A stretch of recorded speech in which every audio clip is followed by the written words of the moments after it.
Finance தியூரா பார்த்துட்டு இருக்க வருங்கால கோடீஸ்வரர்கள் அனைவருக்கும் வணக்கம். சமீபத்தில் சில கமெண்ட்ஸ் எல்லாம் நான் பார்த்தேன். பெல்டெக்ஸ் அப்படிங்கிற ஒரு காயின் இருக்கு. அந்த காயினில் நிறைய பேர் இன்வெஸ்ட் பண்ணுறாங்க.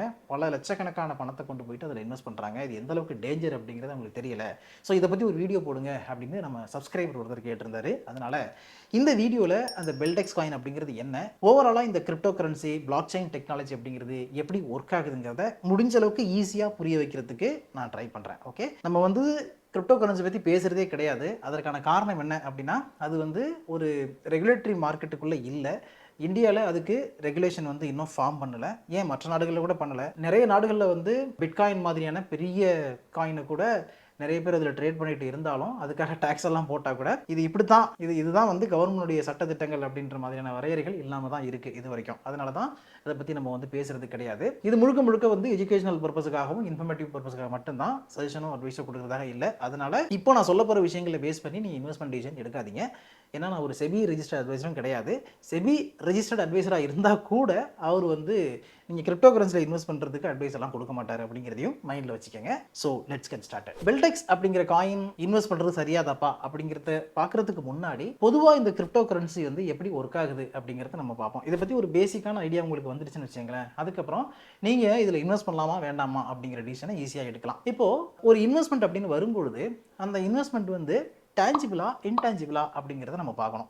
டேஞ்சிபிள் அப்படிங்கிறது என்னன்னா, உங்களால் தொட்டு பார்க்க முடியும் ஒரு பொருளை, அதை தான் நீங்கள் வாங்க போகிறீங்க அப்படின்னா அது டேஞ்சிபிள். இப்போ எக்ஸாம்பிளுக்கு நீங்கள் கோல்டு வாங்குறீங்கன்னு வச்சுங்களேன். அந்த கோல்டை உங்கள் கையால் வாங்கி பார்க்க முடியும். அது டிஜிட்டல் கோல்டாகவே இருந்தால் கூட ஒரு கட்டத்தில் அதை நீங்கள் ஃபிசிக்கல் கோல்டாக மாற்றிக்கலாம். சில்வர் வாங்குறீங்கனாலும் அதே மாதிரி தான். அப்போ டேஞ்சிபிளாக உங்கள் கையில் இருக்கக்கூடிய ஒரு பொருளை நீங்கள் வாங்கி வச்சுருக்கும் பொழுது என்னைக்காவது அதை விற்கணும், அதை காசாக்கணும்னு நினச்சிங்கன்னா ஈஸியாக கொண்டு போய் விற்றுட்டு அதை வாங்கிக்கலாம். பட் இன்டான்ஜிபிள் அப்படிங்கிறது என்னென்னா, ஒரு அசட் இருக்கும், அந்த அசட்டை நீங்கள் டச் பண்ணி பார்க்க முடியாது, அதாவது தொட்டு பார்க்க முடியாது, உங்கள் கைக்கு அது வராது. அது ஏதோ ஒரு ஃபார்மில் ட்ரேட் ஆகிட்டு இருக்கும். அதை போயிட்டு நீங்கள் வாங்கும் பொழுது அதை நீங்கள் விற்கலாம், அதை வாங்கலாம், நீங்கள் விற்கலாம், அதை ப்ளச் பண்ணலாம், அது எல்லாமே இருக்கும். ஆனால் அதை உங்கள் கையில் தொட்டு பார்க்க முடியாது. அந்த மாதிரியான இன்டான்ஜிபிள் அசட் அப்படின்னு வரும்பொழுது அந்த இன்டான்ஜிபிள் அசட் எதை பேஸ் பண்ணி அது சம்பந்தமான வர்த்தகங்கள் நடக்குது அப்படிங்கிறத கவனிக்கணும். ஷேர் மார்க்கெட் எடுத்துக்கிட்டிங்கன்னா உங்களுக்கு டெரிவேட்டிவ்ஸ் மார்க்கெட் இருக்குது, ஃபியூச்சர்ஸ் அண்ட் ஆப்ஷன்ஸ் இது எல்லாமே இருக்குது. அதில் இருக்கக்கூடிய இப்போ நிஃப்டி ஒரு குறிப்பிட்ட பாயிண்ட்ஸில் ட்ரேட் ஆகிட்டு இருக்கு அப்படின்னா நீங்கள் போய்ட்டு நிஃப்டியை டச் பண்ணி பார்க்க முடியாது. ஆனால் நிஃப்டி டெரிவேட்டிவ்ஸ் அப்படிங்கிறது என்ன, அதாவது நிஃப்டியில் என்ன கம்பெனிஸ் இருக்கோ அதனுடைய டெரிவேட்டிவ்ஸாக தான் இது ட்ரேட் ஆகுது அப்படிங்கிற விஷயத்தை நீங்கள் புரிஞ்சிக்க முடியும். அப்போ அந்த நம்பிக்கையில் இதில் ஹை வொலாட்டிலிட்டி இருந்தால் கூட ட்ரேட் பண்ணி ஒரு நல்ல லாபம் பார்க்கலாம் அப்படின்னு நிறைய பேர் மார்க்கெட்டுக்குள்ளே வர்றாங்க. அதுலேயும் 99% லாஸ் தான் பண்ணுறாங்க. இதை நான் சொல்லலை, ஜெரோதாவுடைய ஃபவுண்டரே சொல்லியிருக்காரு. ஸோ ஒரு ரெகுலேட்டட் மார்க்கெட்டில் இருக்கக்கூடிய எஃப்என்டோ செக்மெண்ட்லேயே இந்த மாதிரியான லாஸ் எல்லாம் நடக்குது. அப்போ அன்ரெகுலேட்டட் மார்க்கெட்டில் இருக்கக்கூடிய கிரிப்டோவில் லாஸ் நடக்குது அப்படின்னா அது எவ்வளோ பெரிய ரிஸ்கான விஷயம். அப்போ கிரிப்டோவில் ட்ரேட் பண்ணவே கூடாதா, இன்வெஸ்ட் பண்ணவே கூடாதா அப்படின்னு கேட்டிங்கன்னா அதில் இருக்கிற ரிஸ்க்கை ஃபஸ்ட்டு நீங்கள் அண்டர்ஸ்டாண்ட் பண்ணிக்கிட்டு அதுக்கப்புறமா இன்வெஸ்ட் பண்ணலாமா இல்லையா அப்படிங்கிறத யோசிக்கணும். இப்போ ஃபஸ்ட்டு நான் என்ன சொன்னேன், கோல்டை நம்ம எக்ஸாம்பிள் எடுத்துக்கிட்டோம் அப்படின்னா அது ஒரு டேஞ்சிபிள் அசட்டாக இருக்குது. டேஞ்சிபிள் அசட் அப்படிங்கிறத தாண்டி கோல்டுக்கு இவ்வளோ வேல்யூ இருக்கிறதுக்கான காரணம் என்னன்னா, உலகத்துல எவ்வளவு கோல்டு இருக்கு, இன்னும் எத்தனை கிலோ எத்தனை டன்னு கோல்டை நாம வெட்டி எடுக்க முடியும் அப்படின்னு ஒரு கணக்கு இருக்கு இல்லையா, அது ரொம்ப முக்கியம். ஸோ இப்போ கோல்டு நீங்கள் எடுத்துக்கிட்டிங்கன்னா அப்ராக்சிமேட்டாக இது வரைக்கும் 2,19,891 டன் கோல்டை இது வரைக்கும் பூமியிலேருந்து மைனிங் பண்ணி எடுத்திருக்காங்க அப்படிங்கிற தரவு கிடைக்குது. அப்போ இதுக்கப்புறம் இன்னும் எவ்வளோ கோல்டு இருக்குது அப்படின்னு பார்த்தா இது வரைக்கும் ரிசர்ச் பண்ண ரிசல்ட் படி பார்க்கும்பொழுது கிட்டத்தட்ட ஒரு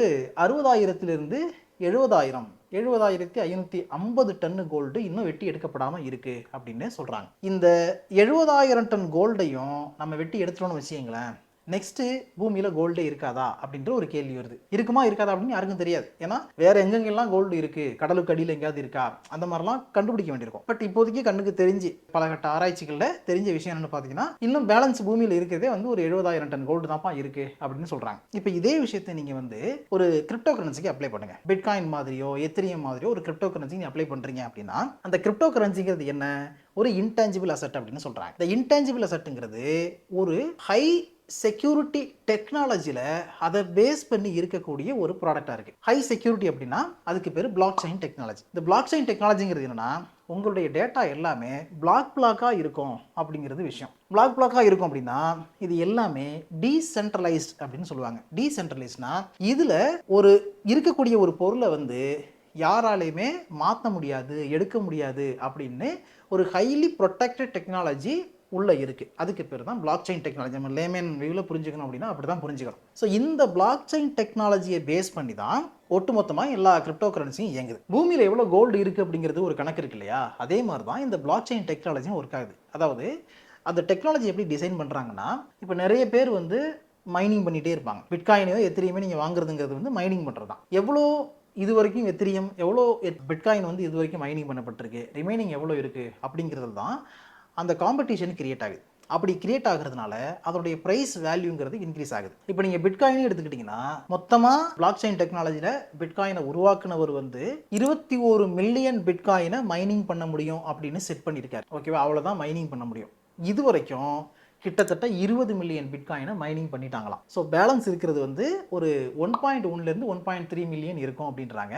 ஸோ இன்னைக்கு இருக்கக்கூடிய கிரிப்டோ கரன்சி அக்கௌண்ட்ஸ் மூலமாக மைனிங் பண்ணிக்கிட்டு இருக்கக்கூடிய மக்கள் மூலமாக, மைனிங் ஆக்டிவிட்டி மூலமாக அடுத்த கட்டமாக பார்த்தீங்கன்னா அதிகபட்சம் 2140 வரைக்கும் பேலன்ஸ் இருக்கிற பிட்காயினை மைனிங் பண்ண முடியும் அப்படின்றாங்க. இதுக்கு இடையில ஒருத்தர்கிட்ட இருக்கிற பிட்காயினை இன்னொருத்தர் விற்கும்பொழுது வாங்குற அந்த டிரான்சாக்ஷன் நடக்கும், அது வேற. பட் ஓவராலாக இந்த பிட்காயினுடைய மைனிங் அப்படிங்கிறது 2140 ஸ்டாப் ஆகிறதுக்கு வாய்ப்பு இருக்குது. ஸோ ஃபைனல் பிட்காயின் ஓவராலாக இந்த பிட்காயினில் ஃபைனல் பிட்காயினுங்கிறது 2140 ரிலீஸ் ஆகும் அப்படின்னு எக்ஸ்பெக்ட் பண்ணுறாங்க.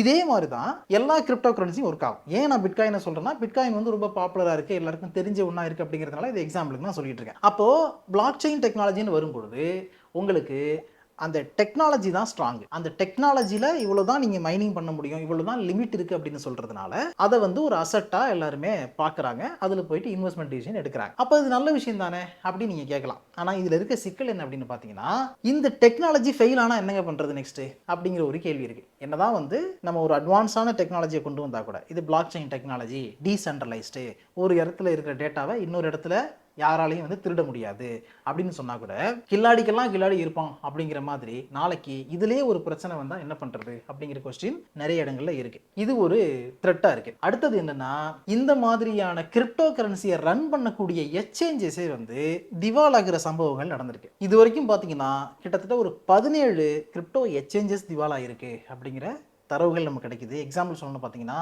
2022 இருந்து FTX அப்படிங்கிறது ஒன்று பேங்க்ரப்ட் ஆகிருக்கு, செல்சியஸ் நெட்வொர்க் காணாமல் போயிருக்கு, வொயேஜர் டிஜிட்டல் காணாமல் போயிருக்கு, அதுக்கப்புறம் பிளாக் ஃபீ அப்படிங்கிற ஒன்று இல்லாமல் போயிருக்கு. இந்த மாதிரி நிறைய இது நடந்திருக்கு. இப்போ இந்தியாவில் எடுத்துக்கிட்டிங்கன்னா காயின் DCX, அதுக்கப்புறம் வந்து coin secure, coin delta, crypto card, coin X, இந்த மாதிரியான எக்ஸ்சேஞ்சஸ் வந்து ஃபெயிலியர் ஆச்சு. ரெகுலேட்டரி ஹர்டில்ஸ் அவங்களால மீட் பண்ண முடியல, பெரிய அளவில் அவங்களால வந்து ப்ராஃபிட் பார்க்க முடியல, இந்த மாதிரி எக்கச்சக்கமான பிரச்சனை அதில் வந்து கொலாப்ஸ் ஆச்சு. இது எதுக்கு சமம் அப்படின்னு பார்த்தீங்கன்னா, இப்போ நீங்கள் ஷேர் மார்க்கெட்டில் இன்வெஸ்ட் பண்ணுறீங்க.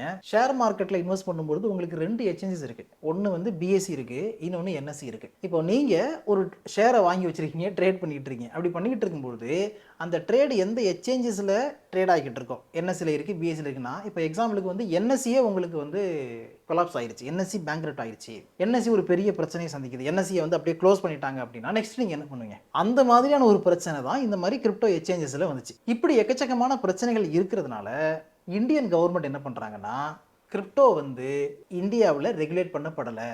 ஸோ கிரிப்டோவில் நீங்கள் இன்வெஸ்ட் பண்ணி லாஸ் ஆனீங்கன்னா அதுக்கு கவர்மெண்ட் பொறுப்பு கிடையாது, செபி பொறுப்பு கிடையாது அப்படிங்கிறத கிளியராக சொல்கிறாங்க. ஆனால் கிரிப்டோவில் இன்வெஸ்ட் பண்ணி நீங்கள் பார்க்குற லாபத்துக்கு 30% டேக்ஸ் மட்டும் கட்டுங்க அப்படிங்கிறதையும் கவர்மெண்ட் சொல்கிறாங்க. 30% டேக்ஸ் இல்லாமல் 4% அதில் செஸ் வேற போடுறாங்க, அதுக்கப்புறம் 1% TCS இருக்குது அப்படின்னு சொல்கிறாங்க. ஓகே, இப்போ நம்ம ஸ்ட்ரைட்டாக வந்து பெல்டெக்ஸுக்கு வருவோம். இந்த பெல்டெக்ஸ் அப்படிங்கிறது பிட்காயின் மாதிரியே ஒரு கிரிப்டோ கரன்சியான்னு கேட்டிங்கன்னா கிடையாது. அங்கே தான் உங்களுடைய சிக்கலுங்கிறது இன்னும் இன்க்ரீஸ் ஆகுது. எப்படின்னு பார்த்தீங்கன்னா, இந்த கிரிப்டோ கரன்சியில் நிறைய வகைகள் இருக்குங்க.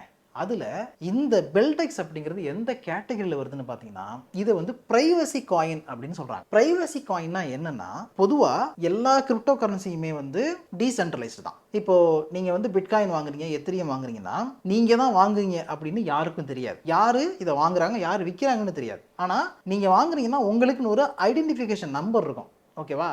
இப்போ எப்படி வந்து ஷேர் மார்க்கெட்டில் ட்ரேட் பண்ணுறவங்க நம்ம டிமாட் அக்கௌண்ட் நம்பர் இருக்கும், அந்த மாதிரி ஒரு ஐடென்டிஃபிகேஷனுக்கான ஒரு நம்பர் இருக்கும். ஸோ இந்த நம்பர்லேருந்து இந்த நம்பருக்கு டிரான்சாக்ட் ஆகிருக்கு, இவங்க வாங்கியிருக்காங்க, இந்த ஐடி வாங்கியிருக்காங்க, இந்த ஐடி விற்றுருக்காங்க அப்படிங்கிற டீட்டெயில் பிட்காயின் மாதிரியான எத்தனியம் மாதிரியான பாப்புலர் இருக்கக்கூடிய ஓரளவு ரெகுலேஷனில் இருக்கிற காயின்ஸுக்கு இருக்கும். பட் இந்த பிரைவேசி காயின் அப்படிங்கிறது என்ன? பெல்டெக்ஸ் மாதிரி இன்னும் நிறைய காயின்ஸ் இருக்கு. எக்ஸாம்பிள் சொல்லணும்னா மொனெரக்கோ அப்படின்னு ஒன்று இருக்கு, ஸ்கேஷ்னு ஒன்று இருக்கு, பெல்டெக்ஸும் இருக்கு. இந்த மாதிரியான காயின்ஸ் எல்லாமே பிரைவேசி காயின் அப்படின்னு சொல்றாங்க. இந்த பிரைவேசி காயின்ங்கிறது எப்படி ஒர்க் ஆகுதுன்னு பார்த்தீங்கன்னா, இதில் யார் வாங்குறாங்க, அதாவது எந்த ஐடியிலேருந்து எந்த ஐடி வாங்குறாங்க, எந்த ஐடி விற்கிறாங்க அப்படிங்கிற டீட்டெயிலும் இருக்காது. மொத்தமாக எவ்வளோ வால்யூம் டிரான்சாக்ஷன் ஆயிருக்கு, எவ்வளோ பேர் மைனிங் பண்ணியிருக்காங்க அப்படிங்கிற எந்த டீட்டெயிலுமே பப்ளிக் டேட்டாவுக்கு அவைலபிளாகவே இருக்காது. ஆனால் பிட்காயினில் இந்த விஷயம் நீங்கள் பார்க்க முடியும். இப்போ நான் சொன்னேன் இல்லையா, இது வரைக்கும் வந்து 20 மில்லியன் கிட்ட பிட்காயினை மைனிங் பண்ணியிருக்காங்க.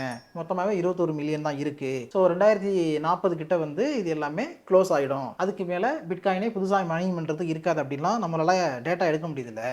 அந்த மாதிரியான டேட்டாவெல்லாம் நீங்க பெல்டெக்ஸ்ல எடுக்க முடியாது. ஏன்னா இது பிரைவேசி காயின் அப்படிங்கிற கேட்டகரியில வருது. அப்ப எவ்வளோ இருக்கு, யார் வச்சிருக்காங்க, சொப்பன சுந்தரி இதுக்கு முன்னாடி யார் வச்சிருந்தாங்க, அடுத்தது யார் வச்சிருப்பாங்க, இந்த மாதிரியான விஷயங்கள் எதுவுமே இந்த பெல்டெக்ஸ் மாதிரியான காயின்ஸ்ல கிடைக்காது. 2021ல பிட்காயின்ல வந்து ஒரு ransomware அட்டாக் நடந்துச்சுங்க. அதுக்கு பேரு கலோனியல் பைப்லைன் ransomware அட்டாக்னு சொல்லுவாங்க. ஸோ இதனோட வேல்யூ பார்த்தீங்கன்னா கிட்டத்தட்ட 4.4 மில்லியன் 2021 அந்த டைம்ல, அதாவது 4.4 மில்லியன் ஒர்த்தான பிட்காயின் வந்து இல்லீகலாக ட்ரான்ஸ்ஃபர் ஆகுது. அதை வந்து ஹேக் ஆகி இல்லீகலாக ட்ரான்ஸ்ஃபர் ஆகுது. அதை ரெக்கவர் பண்ண முடியல. ஸோ ப்ராப்பரான பிளாக் செயின் டெக்னாலஜி இருந்ததுனால இது எந்த வேலட்ல இருந்து எப்படி மூவ் ஆச்சு, எப்படி இந்த பிரச்சனை நடந்துச்சு அப்படிங்கிறத வந்து கண்டுபிடிச்சி ரெக்கவர் பண்ணாங்க. ஏன்னா பிட்காயின் எத்தனை மாதிரியா காயின் எல்லாமே சீடோனிமஸ் அப்படிங்கிற கான்செப்ட்ல இயங்குது. அதாவது நீங்க வாங்குறீங்கன்னு தெரியாது, இன்னொருத்தர் விற்கிறதும் அவருடைய பேரும் தெரியாது, ஆனா அவங்களுக்கான வேலட்டுக்கு ஐடென்டிட்டி இருக்கும். பட் இந்த பெல்டெக்ஸ் மாதிரியான காயின்ஸ் எல்லாம்